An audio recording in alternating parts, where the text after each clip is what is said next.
అస్మద్గురుభ్యో నమః. వేదాంతత్వైతత్వజ్ఞం మంత్రమంత్రార్థదం గురు శ్రీమన్నారాయణాచార్యమద్గురుం సోపాస్మహే.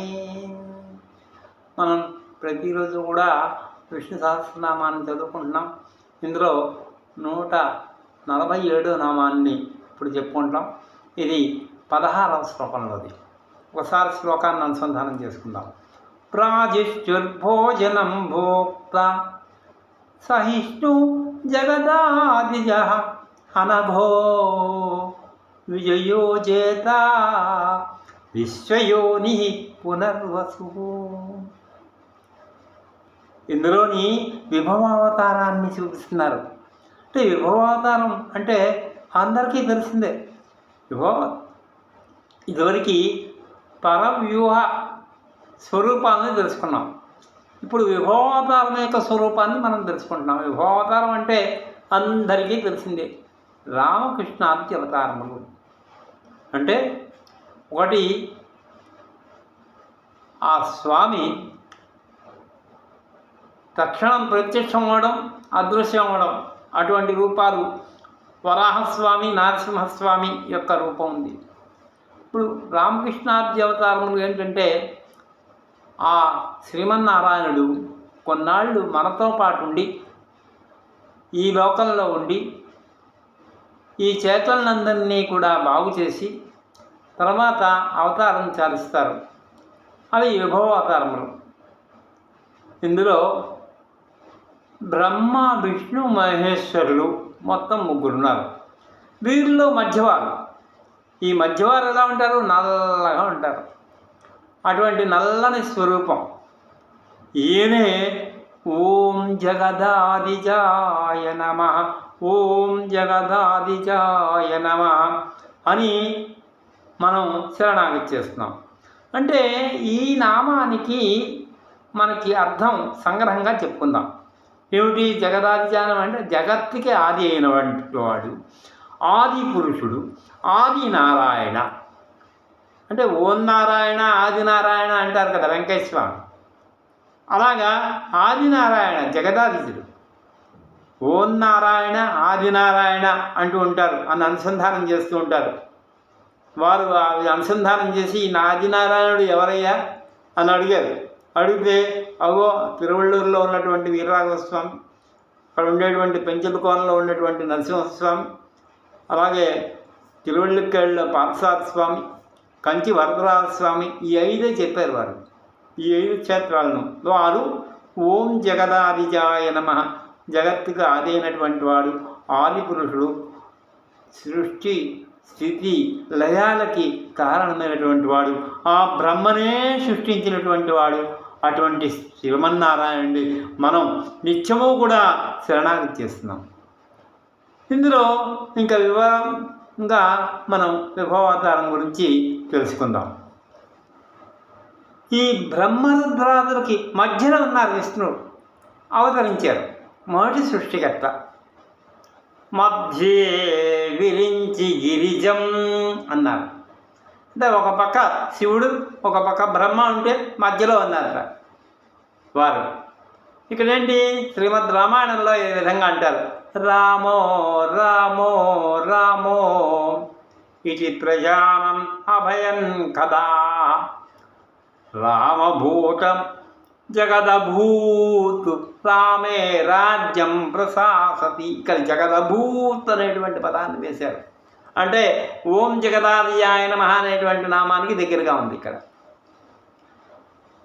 విశేషం ఏంటంటే రామరాజ్యంలో ప్రజలందరూ కూడా సౌభాగ్యంతో ఉన్నారు. యోగక్షేమాలన్నీ కూడా స్వామి చూస్తున్నారు. అంటే రాముడే కారణమయ్యాడు. ప్రజలందరి యోగక్షేమానికి కూడా రాముడు కారణమయ్యాడు. అందుకని ఓం జగదాదిజాయ నమః. ఎలాగా అంటే ఈ ప్రజల విశ్వాసం ఎక్కడ చూసినా సరే ఆ స్వామి యొక్క చిత్రపటాన్ని ఉంచుతారట. పట్టాభిషేక పటాన్ని, కళ్యాణ పటాన్ని కూడా అక్కడ చిత్రపటాలు ఉంచుతారు. ఉంచి అందరూ కూడా నమస్కారం చేస్తూ ఉంటారు. అటువంటి జగన్నాథ స్వామి అలాగే లోకనాథుడు ఆయన్ని మనం శరణాగతి చేస్తున్నాం. ఎన్నేళ్ళు గడిచినా కూడా, ఎన్ని మన్వంతరాలు గడిచినా కూడా ఆ రాముణ్ణి మనం ఎప్పుడూ కూడా నిత్యము తలుస్తున్నాం. ప్రజల మనస్సుపై గాఢ ముద్ర వేసుకున్నది ఏది? ఈ రామావతారం. కనుక ఆయనే జగదాదిజాయ నమః.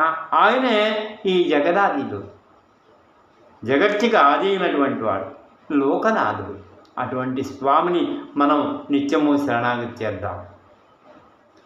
అయితే ఈ పదాన్ని ఓం జగదాదిజాయ నమః అని ఋషులు కీర్తించారట. కీర్తించి ఇంకా ఏంటంటున్నారు? మన్నాశీర్వదిస్తున్నారు. ఎట్లాగా? ఎవరైతే రామాయణాన్ని చదువుతారో, ఎవరైతే ఆ స్వామిని అర్చిస్తారో, ఎవరైతే విష్ణు సహస్రనామాన్ని చదువుతారో వాళ్ళందరూ కూడా హనుమన్ లక్షణ భరతశత్రుఘ్న పరివార సమేత శ్రీ సీతారామస్వామి వారి యొక్క కటాక్షాన్ని పొందుతారు. కనుక వాళ్ళందరికీ కూడా ఆచంద్రార్కము సకల శుభాలు కూడా కలుగుతాయి అని పూర్వాచార్యులు మన్ని ఆశీర్వదిస్తున్నారు. ఇంకా ఇప్పుడు చెప్పుకోవాలి కదా, మరి ఈ స్వామిని బ్రహ్మరుద్రాదులు మరి ఏ విధంగా స్తుతించారో ఆ విధంగా చెప్పుకుందాం. ఒకసారి సంగ్రహంగా చెప్పుకుందాం మనం. భగవాన్ నారాయణో దేవః శ్రీమాన్ చక్రాయుధో విభుః సీతాలక్ష్మీ భగవాన్ విష్ణుః దేవకృష్ణ ప్రజాపతిః వదద్ధం రావణస్యేహ ప్రవిష్టో మనుషీంతనం. రావణవధానంతరం కూడా బ్రహ్మగారు వచ్చారట. రావణవధ అయిపోయిన తర్వాత ఒకసారి ఇది గుర్తు చేస్తున్నారు.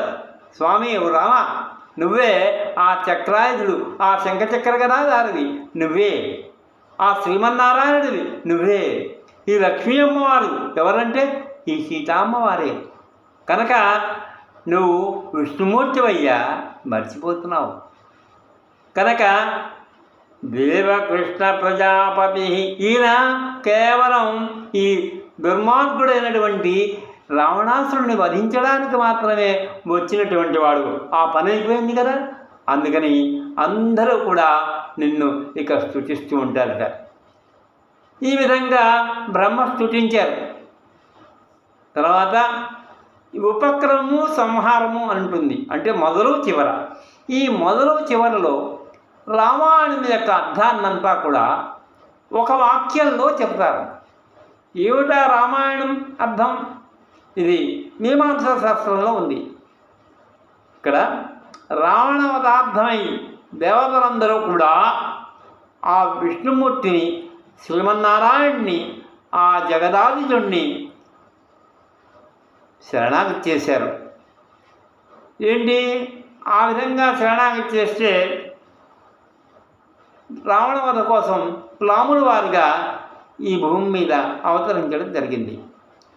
కనుక శ్రీమద్ రామాయణంలో బ్రహ్మస్తుతి, ఈ బ్రహ్మస్తుతికి అర్థం ఏంటంటే శ్రీరాముడి యొక్క పరత్వం నిరూపించడమే. అలాగే రామాయణం కూడా ఎక్కడా నిరూపించదు. రావణవధ అయినంత వరకు కూడా అంత దాచేస్తారు. దాచేస్తే రావణవధ అయిన తర్వాత తెలుస్తుంది ఈయన సామాన్యుడు కాదు, ఈయనే పరమాత్మ శ్రీమన్నారాయణుడు, దేవాదిదేవుడు, జగన్నాథుడు, లోకనాథుడు ఈయనే అని ఆయన యొక్క పరత్వం వ్యక్తం అయింది. అందుకని మనం ఏం చేస్తామంటే ఆ శ్రీమన్నారాయణ్ణి ఎప్పుడూ కూడా శరణాగతి చేస్తాం. ఇంకా దశరథ మహారాజు ఏతే దైవతం పరం అని సీతాదేవితో చెప్పడంలో ఉద్దేశం ఏంటి? ఏతే దైవతం పరం అంటే జనమందరికీ కూడా, మనకందరికీ కూడా, అక్కడ ఉన్నటువంటి వాళ్ళందరికీ కూడా ఈయనే పరమాత్మ, ఈయనే జగన్నాథుడు అని చెప్పారు. ఇంకా ఇది కాక పోయిలే ఆళ్వార్లు మొదలైనలో ఇది మన వ్యాఖ్యానంలోనే ఇచ్చారు. మొదల ఆళ్వార్లు ఏం చేశారంటే முதலான் மூவரே அம்மாவருள்ளும் முதலாவான் మారి నీర్వణ్ణన్ అన్నారు. అంటే ఇక్కడ త్రిమూర్తులు ఉన్నారు, ఇక్కడ ముగ్గురు. ఆ ముగ్గురులో మధ్యలో ఉన్నారు.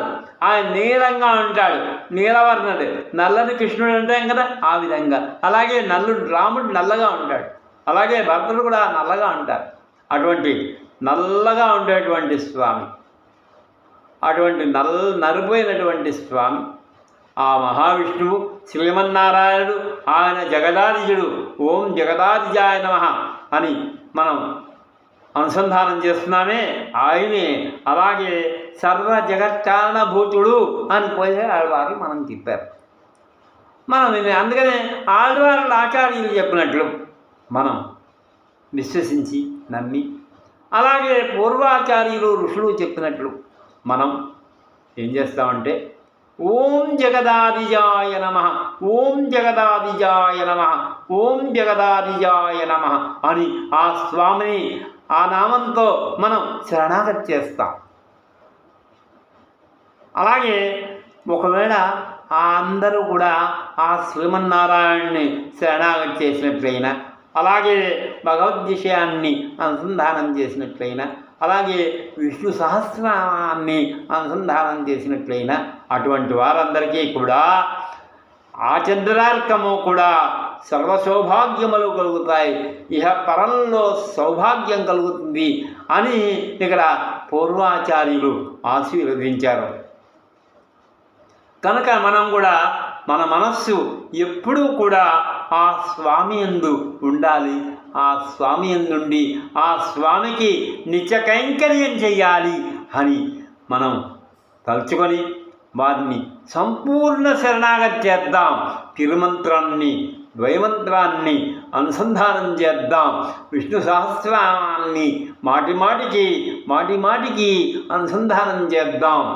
కనుక అటువంటి ఇక ఆ శరణాగతికి మించినటువంటి ఇంకొకటి లేదు, ఇంకొక ఉపాయం లేదు. అందుకని మనం పెద్దల దగ్గర నుంచి, పూర్వాచార్యుల దగ్గర నుంచి విషయములన్నీ సమగ్రంగా తెలుసుకుని మనం జ్ఞానాన్ని పొందుదాం. ఈ విధంగా ఆ స్వామిని మనం శరణాగతి చేశాం. స్వస్తి మంగళం కోసలేంద్రాయ మహనీయ గుణాబ్దయే చక్రవర్తి తనూజాయ సార్వభౌమాయ మంగళం.